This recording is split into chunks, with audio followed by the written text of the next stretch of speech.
भारत और अमेरिका के बीच बढ़ते तनाव ने अंतर्राष्ट्रीय राजनीति में हलचल मचा दी है।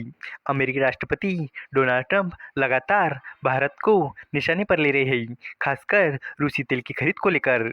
वही भारत ने बड़े धैर्य और समझदारी से इस पूरे मामले को संभाला है। पूर्व विदेश सचिव कंवल सिब्बल ने अमेरिकी दावों को झूठा बताते हुए पश्चिमी देशों की दोहरी नीति को उजागर किया है। उन्होंने साफ कहा कि भारत किसी के दबाव में नहीं झुकेगा और अपने राष्ट्रीय हितों को प्राथमिकता देगा। अब सवाल ये है कि क्या अब अमेरिका की रणनीति खुद उसी पर भारी पड़ जाएंगी? तो चलिए इस अपडेट को डिटेल में जानते हैं। लेकिन आगे बढ़ने से पहले एक रिक्वेस्ट है कि जो भी लोग इस चैनल पर नए हैं वो हमारे चैनल को सब्सक्राइब ज़रूर करें। इस काम के लिए कोई पैसे नहीं लगते हैं, बल्कि इससे हमें मोटिवेशन मिलता है। तो चलिए आगे बढ़ते हैं। अमेरिकी राष्ट्रपति डोनाल्ड ट्रंप ने भारत को पिछले कुछ समय से लगातार टारगेट किया है। कारण भी अजीब है। भारत पर रूसी तेल खरीदने के लिए एडिशनल 25% टैरिफ लगाया गया है, जबकि चीन और यूरोप देश भारत से कई ज़्यादा ऊर्जा की खरीद रूस से करते हैं। एडिशनल टैरिफ के बाद अमेरिका में भारतीय सामानों पर 50% टैरिफ लगने लगेगा। ये दूसरे कई देशों के मुकाबले बहुत ज़्यादा है। ट्रंप की इन तरकीब नीतियों के कारण भारत उससे दूर जाने लगा है। हालांकि पूरे मामले में भारत ने बहुत समझदारी का परिचय दिया है। वो किसी भी बेतुकी बयानबाजी से बचा हुआ है। प्रधानमंत्री नरेंद्र मोदी ने भी इस मामले में किसी तरह की भड़काऊ बयानबाजी नहीं की है। अगर भारत ने भी अमेरिका की जुबान में जवाब दिया तो अमेरिका की चीख निकाल सकता है।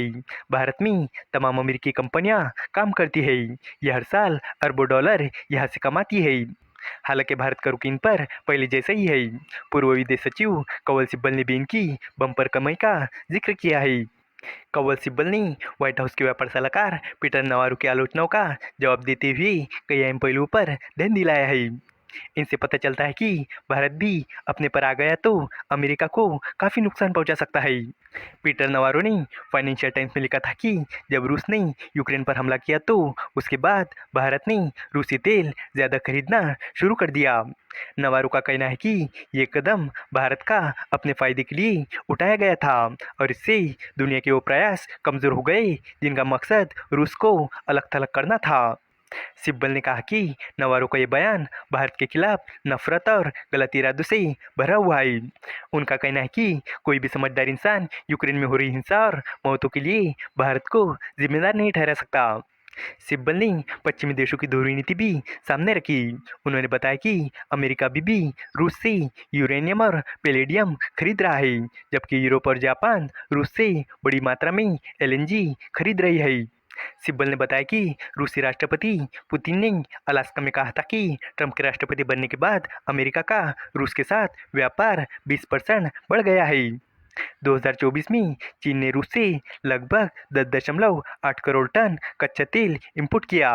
इस वजह से रूस चीन का सबसे बड़ा कच्चा तेल सप्लायर बन गया है। तुर्की रूस से रिफाइंड पेट्रोलियम उत्पादों का दुनिया का सबसे बड़ा खरीदार है। ये रूस पर लगे प्रतिबंधों को तोड़ने का अड्डा बना हुआ है। सिब्बल ने नवारो को याद दिलाया कि कैसे अमेरिकी कंपनियां भारत में अरबों डॉलर कमाती है।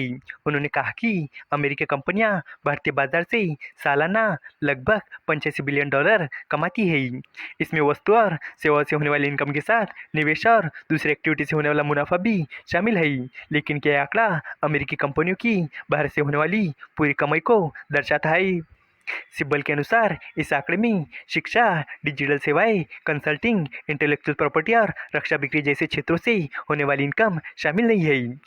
जब इन्हें भी जोड़ दिया जाता है तो भारत के साथ अमेरिका का कुल ट्रेड सरप्लस लगभग 35 से 40 बिलियन डॉलर होने का अनुमान है। सिब्बल फ्रांस और रूस में भारत के राजदूत भी रह चुके हैं। उन्होंने कहा कि नवारो कुछ बड़े व्यापारिक घरानों की ओर से रिफाइंड तेल उत्पादों से होने वाली कमाई को कम आंकते हैं।